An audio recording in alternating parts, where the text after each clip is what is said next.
I was born in Albania, and after the fall of communism, I migrated to Greece. В 2021 году я з'їхала з Білорусі у Польщу, і моє життя цілком змінилося. I was born in Peru 50 years ago, and I've been 25 years living in Spain. Kürdistan'ı dünyaya haykırmak demek. আমার মূল বাড়ি বাংলাদেশে। Je suis autrice comorienne. وعيت في مدينة ستوكهولم تحديداً. Writing happened to me when I was kidnapped and put in a prison. La littérature et l'écriture ont toujours été un refuge pour moi. A way to recover the place I had left behind.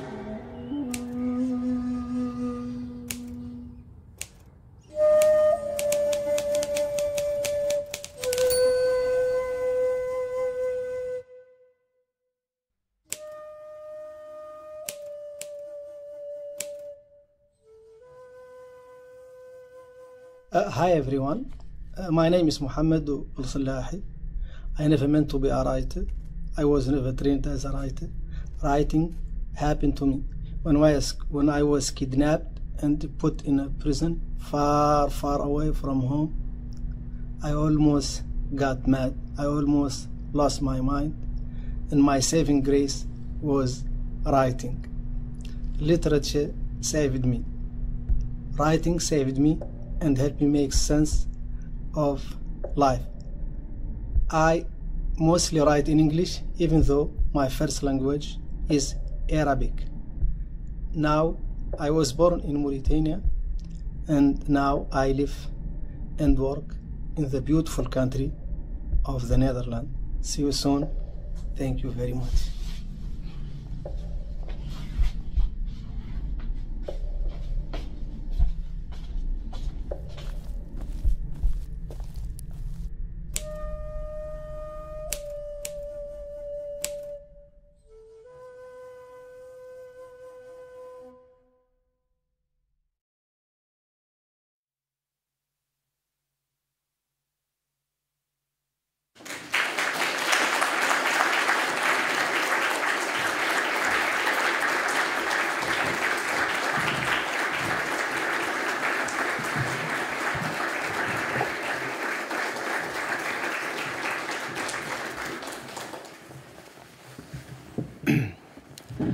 Dobrý večer.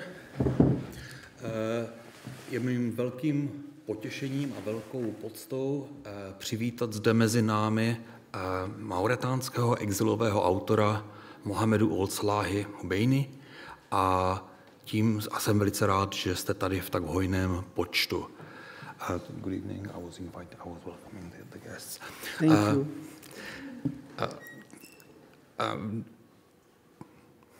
Já mám poznámky.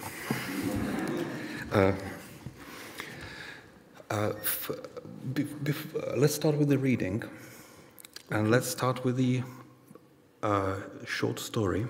Okay. But could you tell us, Mohamedou, where does this come from? What is this? Where does it belong as a story? Tedy ptám se, mohli bychom začít čtením, a ta povídka, kterou budete číst, se jmenuje Boty. Odkud je, kde se vzala a jak byste nám ji uvedl? You want to explain? Yeah, well, when did you write it? How did it come to be? Yes. Thank you so much. Thank you for having me in your beautiful country. I never been to Czech Republic or Slovakia. In my life, this is my first time. Thank you for the invitation. Thank you for attending. And by the way, my book is also in Czech language and in Slovak language, both. And it's like a dream to be here. You have to touch me because I never thought I would come from death penalty, because I was the first person to be chosen for death penalty in prison, in the U.S. prison, and I gave up. And I was just like, I didn't have any feeling anymore. And I vividly remember that day when I remember his name, First Sergeant Charlie. And he didn't think I know his name, but I was so focused, and whenever they make a mistake and say name, I never forget the name. And he informed me that they were going to kill me. This is not a joke. This is for real. Mm. But, you know, we all are sentenced to death. Everybody will die. There is no question about this. But when someone comes to you and explain to you that you will die at this point, then when it hits you, he said, this is for real. This is now. And then I started to think about life. How quick. And I start. I will translate it. Okay. Oh, sorry. This is very long. Takže dobrý večer, děkuji mnohokrát, jsem velice poctěn, že jste tady, že jste mě, děkuji velice za pozvání, to je moje první vystoupení vůbec poprvé, kdy jsem v České republice a na Slovensku a je to skutečně jako sen, musíte se mě dotknout, abych tomu uvěřil. So I'm reenacting that Dutch. Yes. A skutečně jsem nevěřil, že to nastane. Jako někdo, kdo byl odsouzen k smrti. Já jsem vlastně byl první ve vězení v Americe, který byl odsouzen k smrti a v tu chvíli já jsem ztratil všechno. Ztratil jsem smysl, ztratil jsem naději, protože když něco takového se vám stane, tak je to velký šok a ten člověk, který mi to řekl, si myslel, že nevím, jak se jmenuje, ale já si to jméno pamatuju, protože když někdo jméno zmíní, tak já ho nezapomenu. A byl to první sergeant Charlie, který tak přišel za mnou a řekl, že zemřu. My všichni samozřejmě jednou zemřeme, protože je to nevyhnutelné, ale když vám to takto někdo řekne z očí do očí, tak je to obrovský šok. A v tu chvíli jsem jednak se ocitl na dně, ale v tu chvíli jsem také začal a ztratil naději, ale začal jsem zároveň přemýšlet o tom, co to je život a zabývat se nad těmi otázkami existence a života. I will just share with you the biggest lesson that led me here. When I saw death, I started to think about my life and the regrets. You say regrets? The regrets in my life. Yeah. Takže já vám řeknu vlastně jenom jednu takové ponaučení nebo lekci, kterou jsem si z toho odnesl. Když jsem se dozvěděl, že mám zemřít, tak jsem začal přemýšlet o svém životě, o tom, co se mě událo, ale také o všech, co jsem propásal, o té lítosti vůči životu. I tell you what I did not regret. Ale řeknu vám také, o čeho jsem nelitoval. Not having money. Nikdy, že nemám peníze. Not having an apartment in Paris. Že nemám apartmán v Paříži. And not being accepted by so many beautiful girls at university whom I asked, and they did not want me. A také, že si mě nevybrali krásné dívky na univerzitě, které jsem pozval na rande, ale oni si mě nevybrali. Gracias. So, but it didn't matter. Ale na tom nezáleželo. I regretted one thing. Jenom jednu věc jsem litoval. Every time I spoke in anger against my mother, my sisters, my brother, or my friends, or my partner. Takže vždy, když jsem ve zlosti, v hněvu mluvil na svou matku, na své sestry, na svého bratra, na své kamarády a na svou partnerku. I wished I was kinder. A jako přál jsem si, abych byl laskavější. I wished I was more forgiving. A že budu víc odpouštět. From that moment, I made a promise. A tedy jsem učinil slib. That if I have a chance in life, I will be a kind person. Takže pokud mě tu příležitost dostanu, budu mít šanci, tak, že budu laskavý člověk. And I am a kind person. A jsem laskavý člověk. But Ale family is a very big challenge. ale rodina s tou je kříž. You know it, and A you know vy it. to dobře víte. Look, I'm a life coach. Life coach. And I study how to deal with narcissistic people. Takže já jsem life coach, životní coach a zabývám se tím, jak zacházet s narcisty, jako narcisistními lidmi. How to deal with hard people. Jak zacházet s tvrdými nebo hrubými lidmi.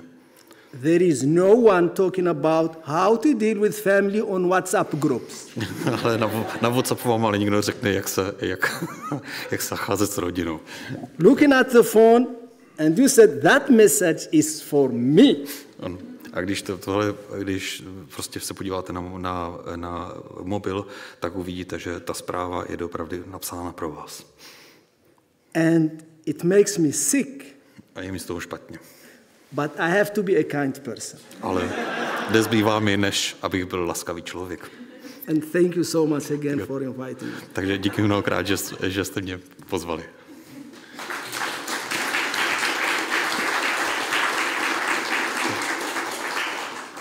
There is no much love for family here, I guess.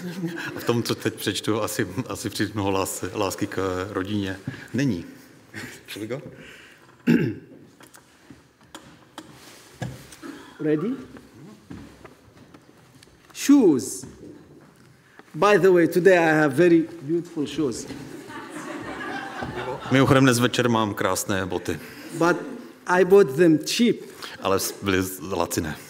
It was special offer. Byly v akci. Just telling you. To jenom tak mezi řeči. I was born in a time of big changes and loss. When I was little, I watched the life I was meant to live disappear. Home was officially the small city of Rosso in southern Mauritania along the Senegalese river. But it was also the desert outside of town where my father tended the family camel herd as his father had before him, and so on. I have many brothers and sisters, but my family sometimes called me my father's Joseph, as they say in Mauritania to describe the favorite child. I don't think I was his favorite, but I chose to spend as much time with him as I could because I was always learning. I remember learning about rain. In my child's brain, I thought that it was raining where I was standing. It was raining everywhere on earth. Then I heard my father discussing the rains with the other Bedouins and planning the routes for their herds. And I understood that rain doesn't fall everywhere, evenly, all at once. But where does the not raining stop and the raining begins? This question was answered in our never-ending wanderings with our camels, who would seemingly lead us wherever they pleased. Suddenly, the smell of fresh rain would hit me, breathing new life into the dunes. And then I would see it coming. And then we crossed the actual line. And I could clearly see the land behind me and the wet land ahead of me. It would rain so hard we'd seek shelter under a tree. all my father's belongings fit into a skin bag that hung behind the saddle. A tea set, a small cooking pot, the address for milking, rice, and beans. Between us, we easily carried it, and all as we rushed for cover. We huddled under the tree, my father lighting his pipe, me leaning into him and sharing and staring out into the rain. I loved the smell of tobacco on his clothes. It made me feel safe and warm. I wanted so much to grow up like him and smoke. I don't think I wanted anything more. He smoked when he was tired, happy, sad, or contemplative. And he never seemed to get hungry as long as he could smoke. But he always knew when I was hungry or thirsty. And so we would wait a little until the rain quieted down, and then we'd start a small fire. He would hand me the address and let me believe I was holding it with him under the she-camel as he started to milk, all the while secretly boosting the bucket with his knees. We had no water, so we cooked the rice in milk, and it tasted heavenly. But of course, everything tastes heavenly when you're hungry. My father taught me everything I know about camels. He taught me the first short surahs. He taught me the poetry, and he made me memorize many, many lines. He taught me how to write. He instilled in me the love of knowledge and of animals. He taught me that silence is another way to communicate. He taught me what it meant to have a good sense of humor. You saw that already. He never spoke to me in anger, except once, pressured by my mother because I refused to drink my milk.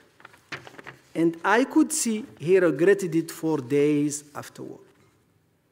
As he dug in, my father would take me to the graves of the camels he had buried and make sure we remember them together. He made me understand that these two was part of life we both wanted for me, and more so each year. And yet he somehow also made me believe that the good days were bound to return. My mother had no such illusions. She instinctively knew there was no future in our old way of life, and she knew how to move on. She single-handedly made the decision to move me and my siblings to the capital, making us the first generation in our family's long history to leave Bedouin life behind and settle in the city. My father, being my father, he could not leave the herd, but he accepted her decision without protest or complaint. So he remained maintaining the flimsy line of communication with the old ways, hoping against hope that our camels be resurrected and show up en masse one day at our doorstep and convince my mother to leave the city. Instead, a few months after we moved, when I was in throes of malaria with a high fever, the news reached us that my father had died on his feet as he was tending his herd. It was weeks before I could cry. The pain was so unbearable. I was 9. I was small and very skinny, just 23 kilograms according to the free scale that was set up near the Independence Monument in the square in front of Nouakchott airport. It was the first time I'd ever stepped on a scale. I was amazed to discover that scales could measure more than beans, meat, and rice, that they could be used to weigh a whole person too. My guide to this wonder was a kid I called the magician. It was one of my first days after we moved, in those weeks before my father died, and he was giving me a tour of the capital. I felt so privileged. His family was famous. His uncle was a prominent politician and businessman who had been forced to seek refuge in Senegal after the failed coup d'etat in 1981. I liked this kid. I called him the magician because he would perform a trick that I still can't figure out to this day. Without looking at a watch or clock, he could tell you what time it was to the minute. Our class tested him endlessly on this, and he never failed. It's amazing how kids connect. He and his friends accepted me immediately, even though I was the only student who lived in Bouhdida, the favela my family said in about 2 kilometers from the school. In the classroom, at least, we were in the same boat, competing to be the first to answer questions and dodging our very loud and tough headmaster, who carried a stick and beat the rusted tree rim that served as our school bell in a way that sent an unmistakable message. On the day he showed me around Nouakchott, he invited me first into his home, which I would describe now as modest, but in those days seemed to be a grand mansion with its exquisitely decorated exterior, its interior exuding the fragrance of fresh paint. The magician introduced me to conveniences that were utterly foreign to me, like stainless steel water faucets, not just in the kitchen, but in the bathroom, which had an overhead shower, too. In Rosso, we improvised with buckets for showers. And even in Bouhdida, it would be years before we had an old-fashioned wheel-handled faucet in our house. But plumbing doesn't make good stories. Airports do. And as far as I was concerned, that's why I was in Nouakchott, to gather stories, the one that the sophisticated Nouakchott kids carried with them when they came to Rosso on vacation. I remember 2 of these kids, in particular, Bashir and Mrabbi, in addition to the typical city kids' cleanliness, the stylish haircut, the obvious confidence. Their presence was marked by the companionship of an elegant, blonde German shepherd named Tarzan. Unlike us, the 2 could converse fairly fluently in French, commanding us to corriger vos fautes. When we tried to keep up, we endured their put-downs just to hear them talk about Nouakchott, which in their narrative was dazzling, mysterious city of lights and multi-story buildings. It was so I could be like Bashir and Mrabbi, that I had happily accepted my mother's announcement that we were moving to the capital, and why I rushed across Independence Square so eagerly that day to stand on a scale and then visit the airport, which in those days was in the middle of the city, 2 kilometers from our school. When the magician told me we were going there, I couldn't wait to see it. It was like I was finally going to be able to complete a journey. Rosso was about halfway between Nouakchott and Dakar. And on the flight path to both airports, and the planes would be low enough in the sense that when we were little, we would shout at the pilots to drop candies for us as they flew over. Now I'd be able to brag to my old Rosos friends that I'd stood in the place where Nouakchott-bound planes landed. My heart sank when we reached it, though, just a long wall running along the main roads to Rosso, then turning 90 degrees east down El-Amel, Hope Street. I must have been warned by my little magician friend, because as I was approached it, I knew the terminal was off limits. The best we could do was peer over the wall and stare down the desolate single runway. Not one plane landed or took off. An air of complete peace and quiet hung over the grounds.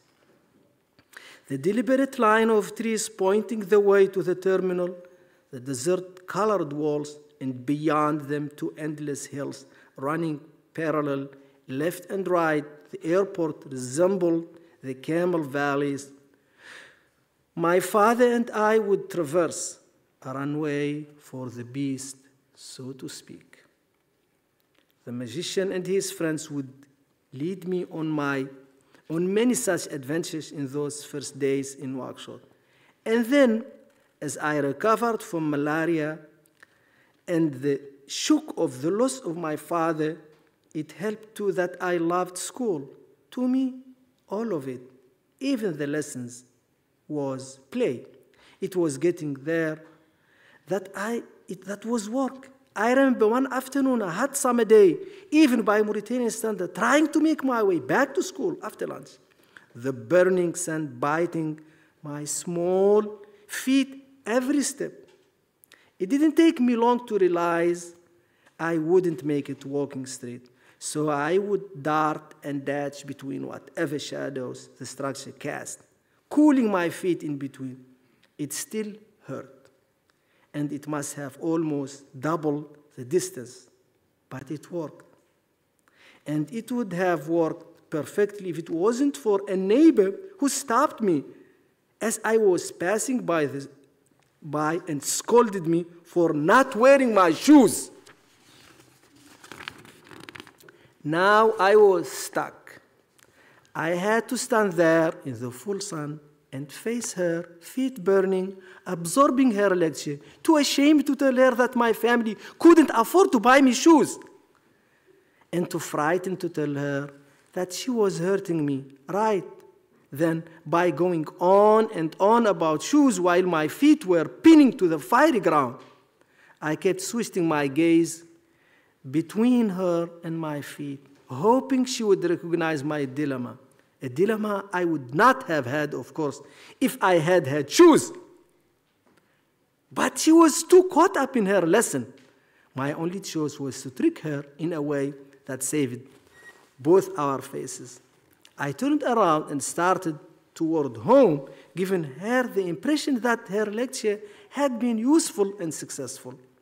But instead of gathering my non-existent shoes, I started off on a new route, dashing again from shadow to shadow and arriving just in time for my afternoon class. I threw myself into Nouakchott, and 3 years passed, an eternity to a child, since the death of my father.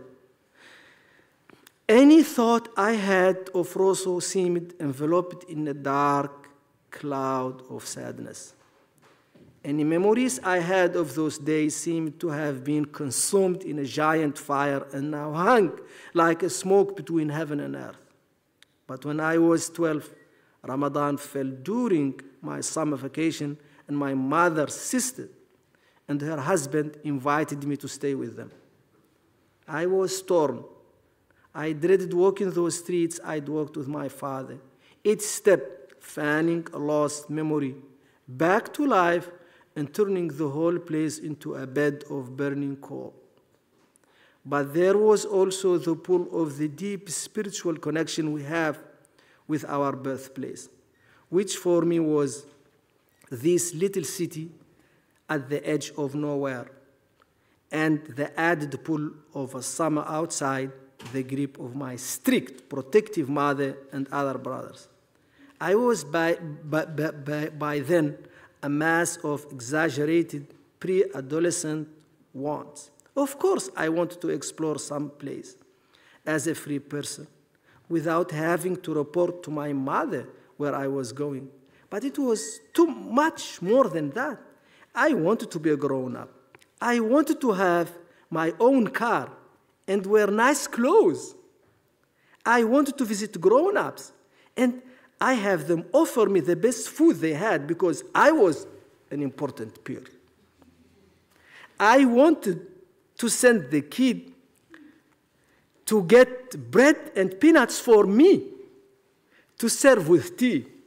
And I wanted the most beautiful woman to pay attention to me and pour tea for me. I wanted to have my own money and travel as much as I wanted, just like Czech and Slovak, without having to tell my mother or brothers, let alone asking their permission. None of that would happen, of course. My aunt was in her way as strict as my mother. But she was also generous, funny, smart, and gifted in poetry. And she had a view that men and boys were meant to make a mark and so needed to be pushed.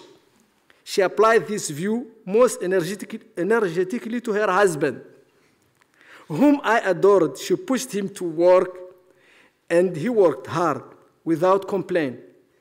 He spoiled her, and she enjoyed being spoiled. Theirs was one version of a perfect love. My uncle's profession was bread. He started as a bread seller when he was a child, crossing the river to Senegal to learn the trade of pushing the bread cart from store to store. Then he learned the ropes of baking and worked his way up to managing a bakery and eventually bought his own bakery. When I was little and he still just owned the cart, I asked him, the way kids do, how he slept when he worked day and night to provide for his family and spoil the love of his life. He told me, smiling, that he slept as he pushed the bread cart from one store to the next, waking up automatically when he reached the next customer. By the time I returned to Rosso, he had his bakery and even an old Citroen. He drove on his road. The car smelled so strongly of fresh baked bread, I'd get high just riding with him, praying for the odd, misshapen baguette that couldn't be sold to his shopkeeper customers. When I was little, too little to be part of a tea gathering, my uncle would let me with him and give me a small glass of the thick and bitter tea. I would earn this cup by listening to his long and colorful stories. Stories my aunt had heard many times and wasn't shy about saying so. He was a poet too, and an encyclopedia of local poetry. I'd bring a pen and paper to write down his compositions. And thanks to him, I memorized many, many poems composed by others. Above all, he told me stories about my father, who was one of his closest friends. He told me more about my father than my father had told me about himself. One story he told me often, even when I was small and my father was living, was about the time he was out with my father and the herd, and he managed to lose my father's knife. As it is for all Bedouins, my father's knife was part of his life. He truly couldn't live without it, and he wouldn't allow anyone else to touch it. But one night, when it was dark and they were roasting meat, my uncle somehow managed to borrow the knife to see if the meat was done. When my father asked for the knife back A short time later, it was nowhere to be found. They searched the dunes, they searched my uncle, they even searched the fire. They gave up and turned their attention to dinner, only to find the knife in the belly of the meat they had been roasting. Through it all, my father was stoic. He may have lost his knife, but he never lost his cool. And when it was found, he turned to a thing he loved even more than his knife, which was trading barbs in the form of poetry. Turning to my uncle, he deadpan, most kind of respected friend, I am dying to know how knives taste when they're cooked. I honestly don't remember how it felt to hear stories like this again that summer, 3 years after I had lost my father. What I remember best is something else entirely. I remember being handed a box by my aunt, I think, but my uncle would have handed me on my aunt's orders. I remember opening that box and being hit with the smell of rich leather and then tearing the plastic, wrapping aside and pulling out a beautiful mahogany brown bata sandal. That first touch of true European luxury. I remember aiming my toe into the loop, my foot sliding along the leather insole and lifting and feeling the straps the way wind fills the sail, the dizzying softness, the perfect fit. Thank you so much.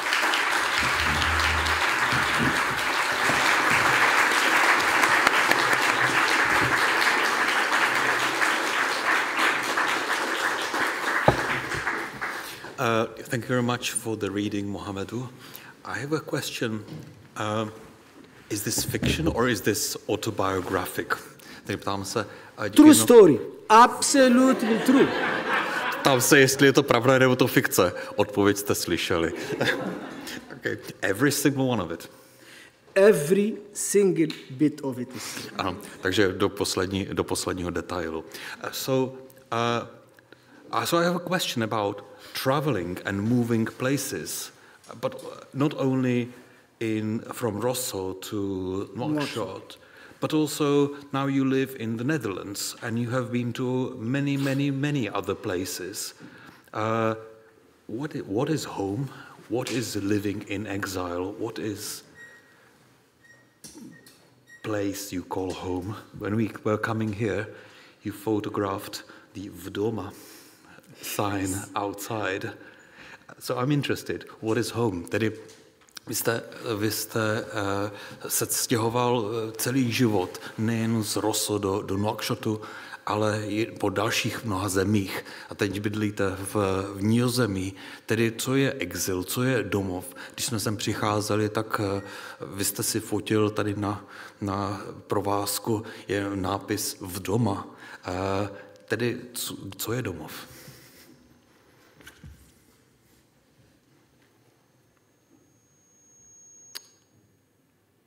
The place I stayed the most of my life was prison, Guantánamo Bay. There is no other place where I stayed longer than that. 15 years in prison. Takže tam, kde jsem strávil největší část svého života, a to bylo věznice Guantánamo Bay, a to je 15 let mého života. Nikde jsem nestrávil tolik času jako tam. It was not a choice. A to nebyla samozřejmě má volba. Your question is deep and philosophical. Má otázka prý je hluboká a filozofická. I can't claim I have an answer. A já nemůžu tvrdit, že znám odpověď.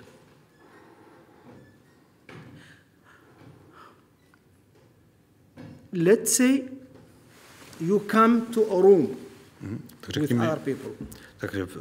řekněme si to tak, že třeba vstoupíte do místnosti, kde jsou jiní lidé. In that room there is a place reserved for you. A v té místnosti je zároveň místo, které je určeno pro vás. But it does not have your name. Ale nestojí tam vaše jméno. Není tam vaše jméno. But when you sit on it, you know this is my place. Ale když tam posadíte, tak víte, že to místo je mé, to patří mně. You relax, and then you sit not like this, you sit like this, relax. A pak se uvolníte a sednete si takto. And you feel it in every fiber of your body that this is my place. A v tu chvíli v každé šlaše svého života ucítíte, v každé vláknu svého těla ucítíte, že toto je vaše místo. This place could be your workplace, could be your club, could be a restaurant, could be at friend's house, could be your family, could be your family. Takže to může být v klubu, to může být v baru, to může být v hospodě, v práci, u přátel, to může být kdekoliv. When you sit in a place and you really say, this is not my place, you feel like comments coming to you, or you don't feel safe, or like you sit at work, and then you look here, you don't want anyone like to get close to you. You know this is not my place. Takže když se někam sednete a slyšíte, jak to někdo komentuje, nebo že je nějaké napětí, nebo jste v práci a lidé se kolem vás se netváří nějak tak víte dobře, že to není vaše místo, že tam nepatříte. I will never forget my first night in freedom in the Netherlands. A v životě nezapomenu na svou první noc na svobodě, tedy v Nizozemí. It was about 3.5 years ago. A to bylo před 3,5 lety zhruba. I couldn't sleep. A nemohl jsem usnout. I took my computer and start to open a banking account. Ano, otevřel jsem počítač a založil jsem si bankovní účet. Most important thing in Europe. To je nejdůležitější věc v Evropě. Went online, gave everything. The last question so mean. What is your phone number? Ano, takže otevřel jsem internet, všechno jsem vyplnil a až poslední otázka byla nesmírně záludná a to je, jaké máte telefonní číslo. I just arrived. I don't have a phone number. Já jsem zrovna přijel, já žádné telefonní číslo nemám. No problem. Není problém. I went online, tried to register a phone number. Takže šel jsem na internet a zkusil jsem si zaregistrovat telefonní číslo. And you guessed it. A vy víte, jak to dopadlo. What is your account number? Jaké je vaše číslo bankovního účtu? I stared at the screen and I laughed so hard. Tak já jsem na to zíral a nemohl jsem se přestat smát. And I was happy. ale byl jsem šťastný. I felt alive. Protože jsem se cítil, že jsem naživu. But not frustrated. Ale ne nějak frustrovaný nebo nespokojený. I said to myself, I will only speak Dutch. A v tu chvíli jsem si řekl, že budu pouze mluvit holandsky. They say in English, el desperado mentality. Že to je v angličtině, že to je desperátská mentalita. Meaning someone who has only one chance. A to znamená tedy, týká se to někoho, kdo má jenom jednu jedinou šanci. Like they say in German. Jako se říká v německy? Die Qual der Wahl. Der Qual der Wahl, tedy pochybnost volby. Yeah. I know you understand it, but I explain. Vy, že tomu rozumíte, ale přesto to vysvětlím. Meaning if you have too many choices, Když máte moc na výběr, it's not good. není to dobré. They made a study. Existuje studie, They found that the saddest people are beautiful women. která ta říká, že nejsmutnější lidé jsou krásné ženy. True. A je to pravda. True. And one of the reason, because they always think I can get better. A ten důvod je, že pořád si myslí, že můžeme být ještě líp. That's why I will start ugly making salon. A proto já bych chtěl si otevřít jako salon škaredosti. And make a lot of money in Czech Republic. A vydělat v České republice hromadu peněz. Yalla, my phone number. Nemám na telefonní číslo a začneme. Jdeme na to. So I decided, I was so happy. I didn't speak the language, I don't know anything, but I felt home. Takže prostě cítil jsem se šťastný. Sice jsem neuměl mluvit tím jazykem, ale cítil jsem se doma. And it's only Dutch. Anyone speak Dutch here? Mluví tady někdo holandsky? No. Praat iemand Nederlands? Okay. So, and then one of my first sentence was... Jedna z mých prvních vět v holandštině byla: Ik zou graag een broodje willen bestellen. Meaning, I would like to order a sandwich. Takže to znamená, rád bych si objednal chlebíček. Brauchen. I have a philosophy of slow life. Tedy já žiju filozofii pomalého života. I walked and repeated the sentence. Repeated. Takže chodil jsem a opakoval jsem si tu větu dokola. And I saw take out small restaurant. A viděl jsem před sebou malou restauraci. This was in Amsterdam. V Amsterdamu. A young white man in his early 20s. A tam byl mladý muž sotva dvacátník. With a great deal of pride. A byl velice hrdý a měl prostě velmi sebevědomé vystupování. Podíval jsem se na něho. And said, ik zou graag een broodje willen bestellen. A řekl toto. Without losing a beat, he looked at me and said, a on nezaváhal ani okamžik, a podíval se na mě a řekl: I don't speak Dutch. Neumím holandsky. True story. A je to všechno pravda. Turns out 50% of people in Amsterdam don't speak Dutch. Prostě 50% lidí v Holandsku, v Amsterdamu nemluví holandsky. Especially white people. A zejména běloši. And when you see like xenophobic people say, those immigrants don't want to integrate, they don't mean the white guys, they mean me. A když prostě lidé xenofobové říkají, že ty cizinci se nechtějí vůbec integrovat, tak oni nemyslí ty bělochy, oni myslí mě. Sorry. Angry man from Africa, very dangerous. Já jako rozesněvaný muž z Afriky jsem velice nebezpečný. So, like,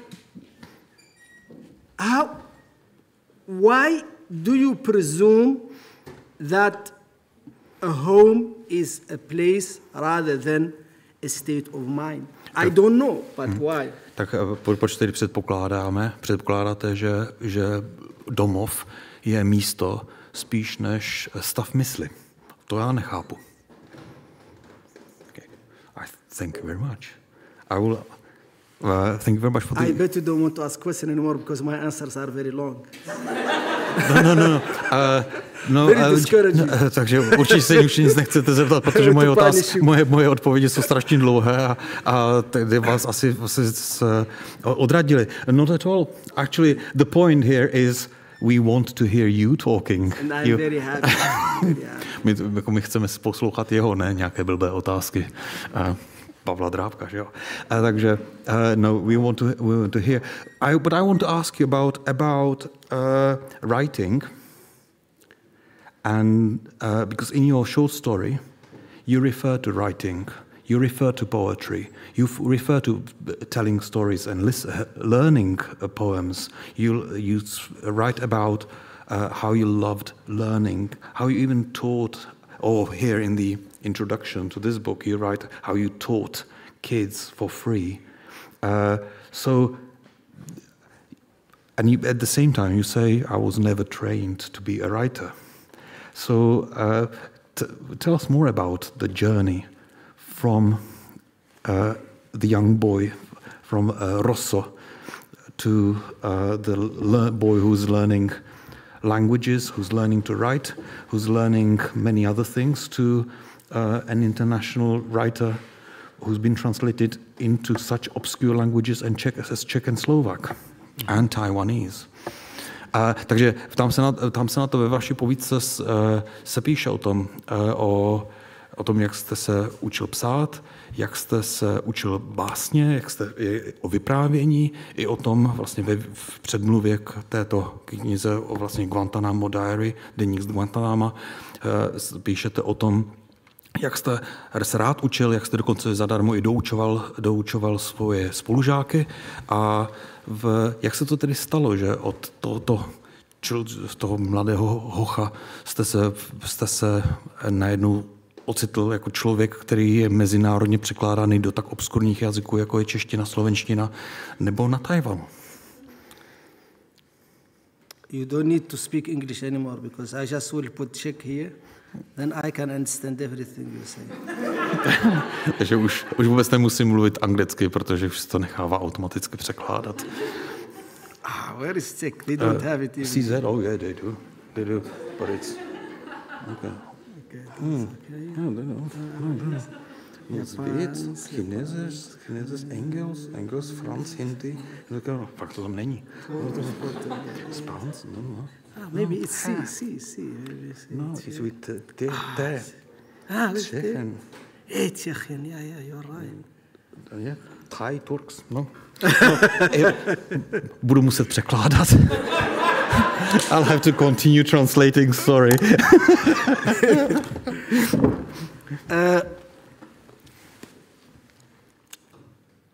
So how did you become a writer? I was in Geneva, like last month. Před měsícem jsem byl v Ženevě.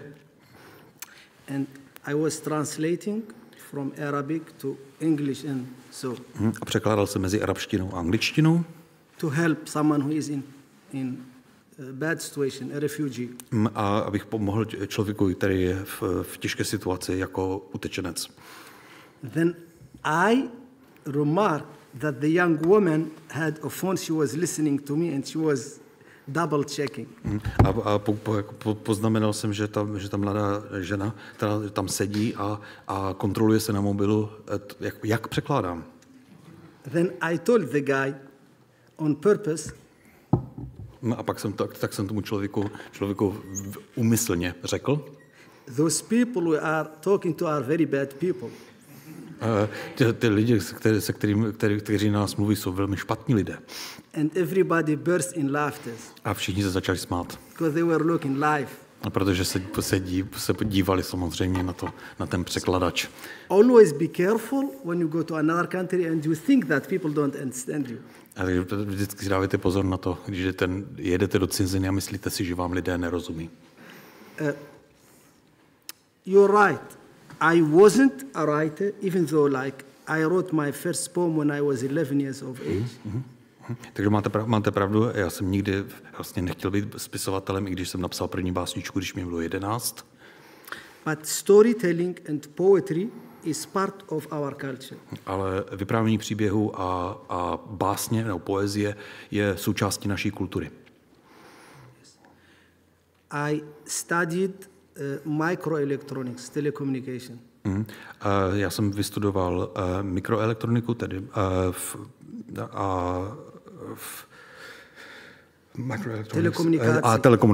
telekomunikace. Mluvá se okno. So in a perfect world, takže v ideálním světě I would be the guy you call with a heavy accent when you have problem with your phone. Takže v ideálním světě já jsem ten chlápek, kterému voláte s velmi těžkým přízvukem, že máte problém s telefonem. And if you don't pay me, I scam you. Já pokud mě pořádně nezaplatíte, tak vás podfouknu. Because you have a lot of money. Protože jste zazobaní. So, in prison, the pain was such that it's like something feeling you and you want to explode. I know I'm not allowed to say explode, but that's what the feeling. Ve vězení je ta bolest tak pronikavá, tak obrovská, jako by chtěl člověk, jako by měl člověk vybouchnout. Já nesmím říkat slovo vybouchnout, takže byla to strašná bolest.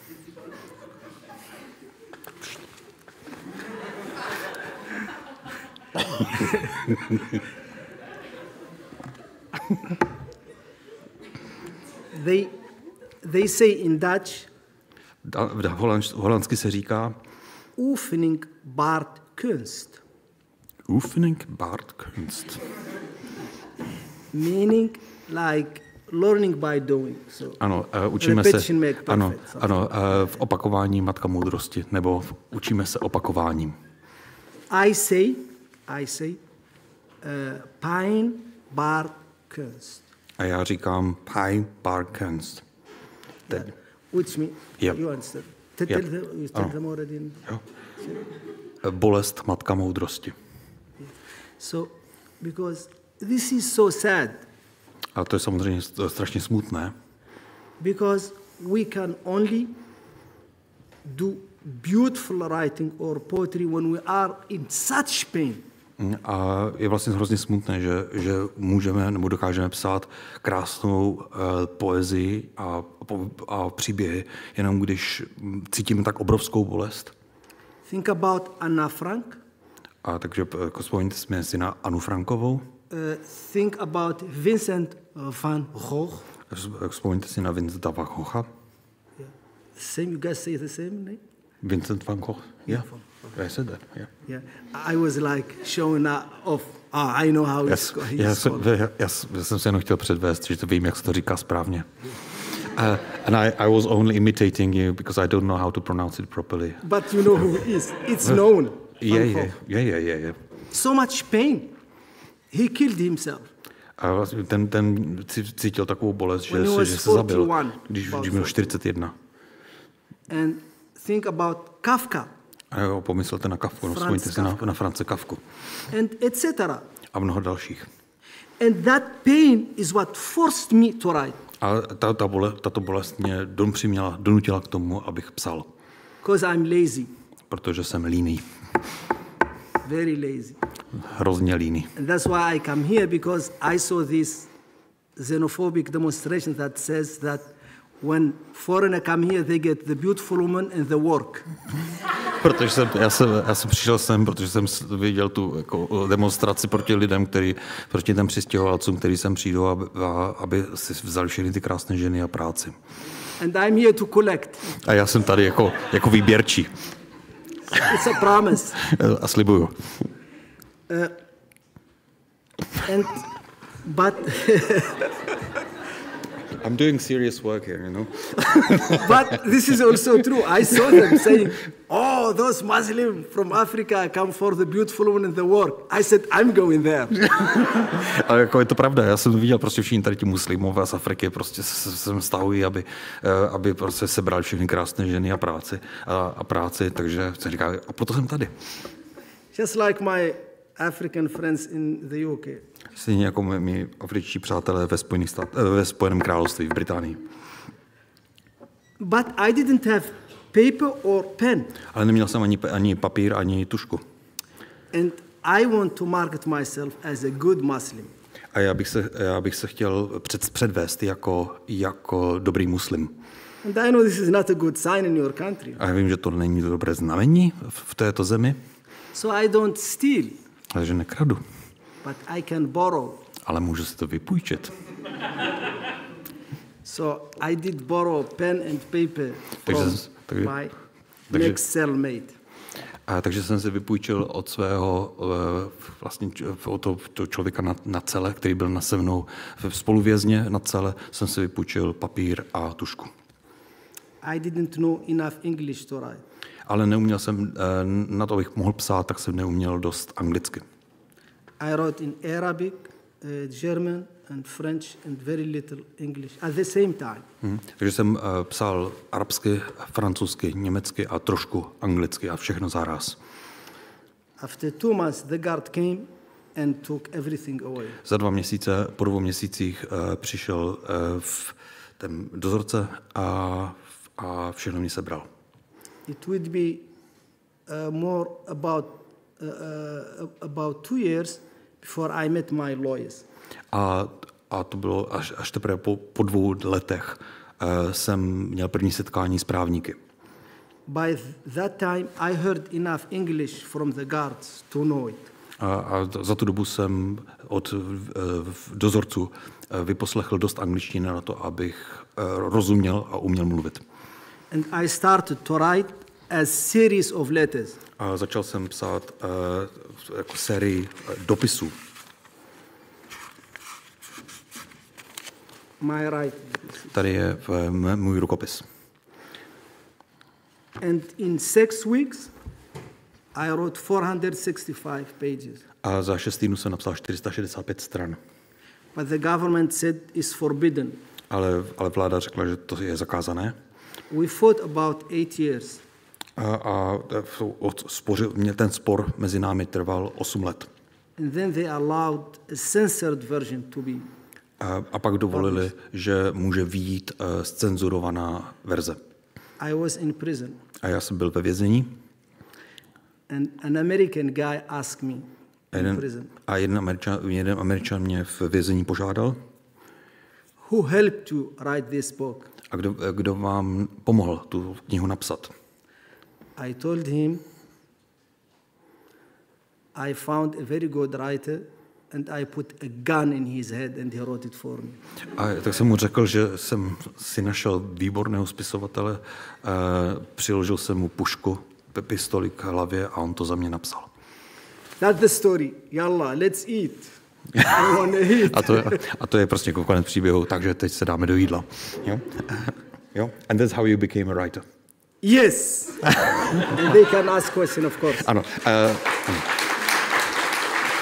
I will open the floor to yes. Takže tak se stal spisovatelem. Já myslím, že poprosíme o světlo do sálu. Výborně. A je-li tu Pavel Řehořík s běhajícím mikrofonem, tak můžeme otázky. Good evening. Thank you very much. I would like to ask you if you could tell us more about the disappearing Bedouin culture that you wrote in your story. Could you tell us more about the disappearing Bedouin culture that you refer to in your short story? Actually, I wrote a book about it. Napsal jsem o tom celou knihu. It's called Ahmed and Zarga. Jmenuje se to Ahmed a Zarga. Please, could you translate it? Mohli byste to prosím vás přeložit? Now? Yes. Ano, takže... But it's in German and in English. Existuje v němčině a v angličtině. Yeah. I mean, you know this because of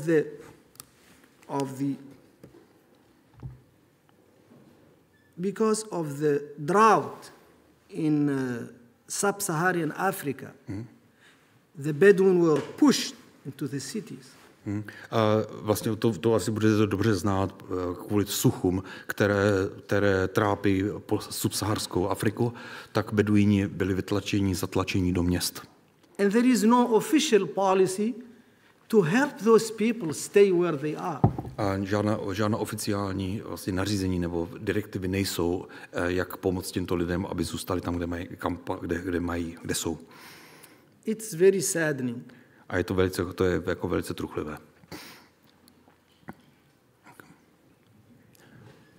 More questions?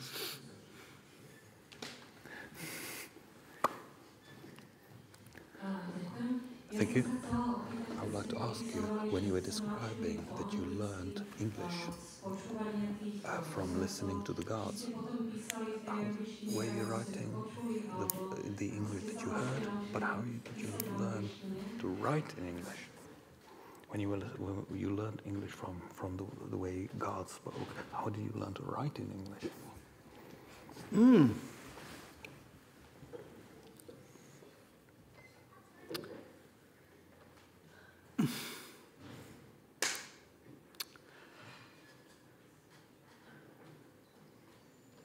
I said I don't steal. Řekl jsem, že nekradu. But sometimes I read the books that the guard bring. Ale někdy čtu knížky, které mě And dozorci sometimes without čtou. their knowledge. A někdy i bez jejich vědomí. So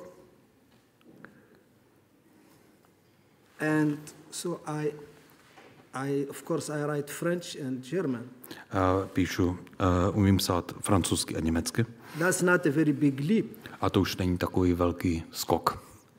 And when you read my book in English, you read it, it's very simple language. A když si přečtete mou knihu v angličtině, tak zjistíte, že ta angličtina je velice jednoduchá.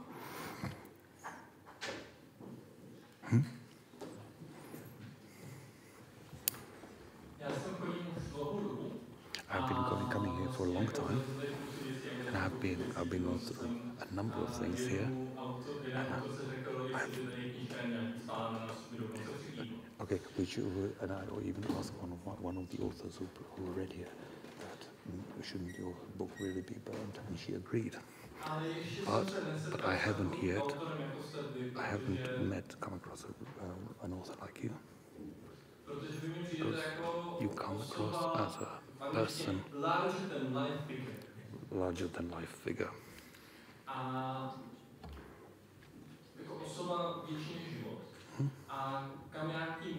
What I'm trying to get at is I'm convinced that those that suffer most has the least. Then enjoy the smallest things in the greatest way, or have most joy out of the smallest things. It seems to me, or you literally seems to me, an embodiment of this vision. And what I'm trying to get at here, what was the darkest moment that you went through? What was the most exalting, the greatest exaltation in your life? And a bit of a diversion, because I'm also great. Touha je co? Touha je zdrojem všeho neštěstí. Okay, but I also can believe that desire is the source of all unluck or bad luck. Tak po čem toužíte? What is it that you desire now?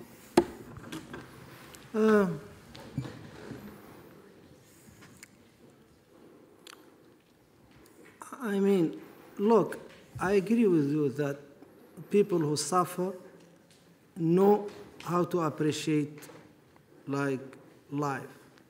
Tedy souhlasím s vámi, že lidé, kteří trpí, si umí vážit života. So I went through a very